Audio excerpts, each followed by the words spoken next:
What's up mga langga? Hello, good morning! Good morning sa inyo mga langga. Happy Saturday! And today's date is, grabe. December 20 naman day takaron. 5 days to go before Christmas. My goodness. Nagkauig reaction ni langga eh. So 5 days na lang mga langga, Pasko na sa lano. Nya pila na pod kaadlaw, New Year na lano. Hinaot lang ta na sana Lord, this coming 2026 luag-luag or medyo ganda-ganda naman yung yung buhay-buhay ba no? Okay. This 2025 magud pigot kaayo, grabe kalisod og daghang kay maraming mga trahedya ang dumating. So sana naman ug masyado sa 2026 Lord. So bigyan niyo pa kami ng strength para i-face ang lahat ng mga trials na dumating sa buhay natin. Allah. So for today's video mga laga, for this morning's video, just like I promised, so hindi po kami nakapagsimba kagabi o kaninang madaling araw dahil nga ang kanang si Insik ay nag-start ng gumawa sa kulungan mga langga kasi except doon sa aside doon sa kanang gagawin niya yung pintuan ng aming babuyan, ay magdi-disinfect din kami doon sa ikalawang cubicle ng aming ikalawang room ng aming babuyan, ng aming tangkal mga langga, kay balak naming mag-alaga ng isa pang baboy. So itong baboy na to ay hindi ito sa amin mga langga, pinapaalagaan lang tapos gagawing inahin. Tapos ang procedure is kapag nanganak na yung baboy, palutsan or kanang set aside yung isa para yun sa may-ari ng lalaki, yung nagtakal ba or kanang basta nagpabuntis doon sa aming anay. Tapos yung natira na mga biik ay hahatiin. So kung like for example, yung anak niya ay siyam, tapos set aside yung isa para sa may-ari nung lalaki na baboy o sa butakal, tapos yung 8 ay tiga-4 kami sa may-ari. Yun yung ganun. Pero depende siguro kasi dispersal yung tinatawag, kaya medyo busy kami ngayon mga langga, kay sakto din na hindi kami nagsimba kaninang madaling araw, kay madami pala kaming gagawin ngayon. Mangunguha pa kami ng kawayan para ikural or gagawing bakod ditong ating garden mga langga. So aside from that, magdi-disinfect kami sa ikalawang room ng aming para sa darating na biik. Kasi si Insik, madaling araw lang din, pumunta siya doon sa may-ari ng biik na alagaan namin at namimili siya doon ng magandang biik na gawing inahin. So by tomorrow or by next day, baka darating na dito yung biik na sinasabi ko mga langga. Yes, and papakita ko sa inyo yung garden namin. Siguro matatawa kayo mga langga, kay yung binungkal namin na lupa, yung binungkal na Insik na lupa, para siyang libingan ng mga patay. Kasi nga parang libingan na nasa nasa lupa lang bitaw eh. Pero pag meron ng bakod mga langga, siguradong maganda na siya. At nakapagtanim na naman kami ng start ng luya nga. Tapos isusunod namin itong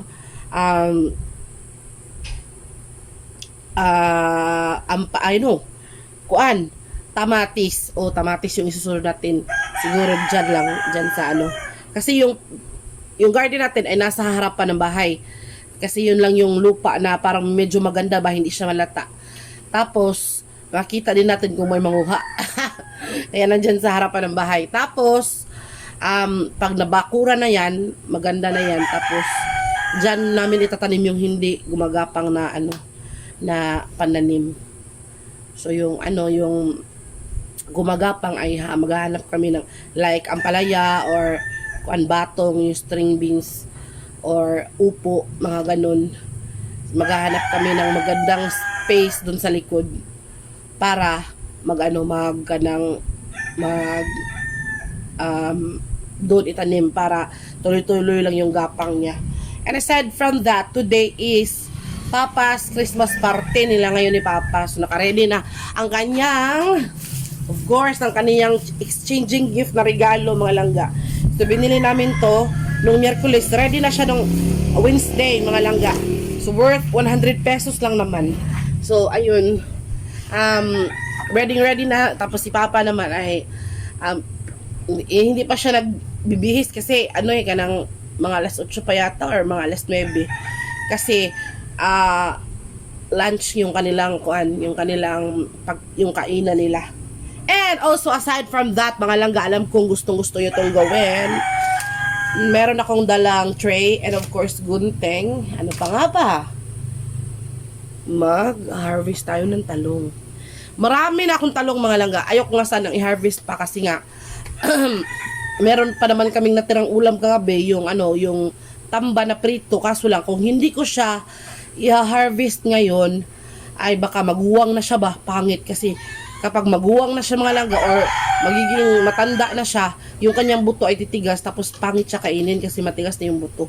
Kaya, huwag na natin patagalin pa. Let's go, mga langga. Let's go to our garden and mag-harvest tayo ng ating pangmalakasang talong. And papakita ko sa inyo yung ibang ng garden natin, kung ano na yung natanim natin, mga langga. So let's go! Good morning ulit! I love you all! So yan, mga langga, ito yung sinasabi ko sa inyo, mga langga, na parang libingan, no? Pero okay na to siya, maganda na to siyang tingnan kapag meron na siyang bakod. So ito yung namin, no? 5 garden bed. So 5 klase ng pananim yung pwede nating itanim dito, mga langga. Tapos dito sa pinakahuli, ayan, dito, dyan. Nakapagtanim na ako dyan ng luya. So hihintayin na lang natin, mga langga.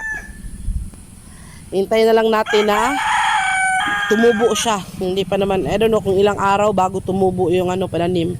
Tapos dito ko naman tinanim yung yung ating sibuyas dahon. Yan. So, sa kanang tapad sa kuan bitaw, talong. Ayan Diyan ko tinanim yung ating mga sibuyas dahon. Tapos dito naman, i-ready na natin siya sa medyo busy ba kasi sinsik, mga langga, wala pang makakapagkuha ng kawayan doon sa doon sa kawayanan kasi delikado din kasi pumunta doon kasi maraming mga kagingking ba, baka matunok tayo, no? So ayan, dito tayo kay Papa.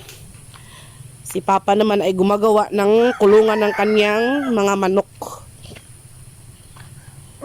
No, ano man siya, nagdungoy man siya, Ganahan siguro ni ulukos ka ha, ipuno atong usa. So ito yung ginawa niyang. Alam niyo mga langga, gumawa din sila si Papa nito ng ganito. May nag-order kasi ng kuan. Ay mga kuan namin Mga tuta. Ano man mo? Busog na magha mo. Sis kaluoy. Ipurgas sila, mga langga, pero ngayon hindi na kay man namin sila na kanang amunggi tambalan. So dito naman tayo dito sa mga kaang na ganito. So itong dalawa, meron na yung tanim, mga langga, pipino. Diyan ko muna sila patutubuin. Tapos ito wala pa. I-ready ko na lang to. Tapos andito yung ating ampalaya ni Katay na pa. Ampalaya. Bisaya ko rin nga ampalaya, mga langga, pero hintayin na lang natin na tumubo, no? Meron naman tayong ampalaya doon hybrid, pero hintayin natin. Of course, ang ating mga katalungan. Diba? So marami rin kaming mga kamuti tops dito, mga langga, Yan, Pero itong talong, i-harvest na natin nato ni pa karon, kaya muguwang niya ni pa. So sana hindi kayo magsawa, mga langga, sa panonood ng aming harvesting video. Gunting. Ara ako gunit. Dami ako sundang. Ano lang gunting? Sundang lisod, delikado ng sundang. Atoy. Ayan laki ng mga bunga, mga langga. Dire pa ay, paguna pa.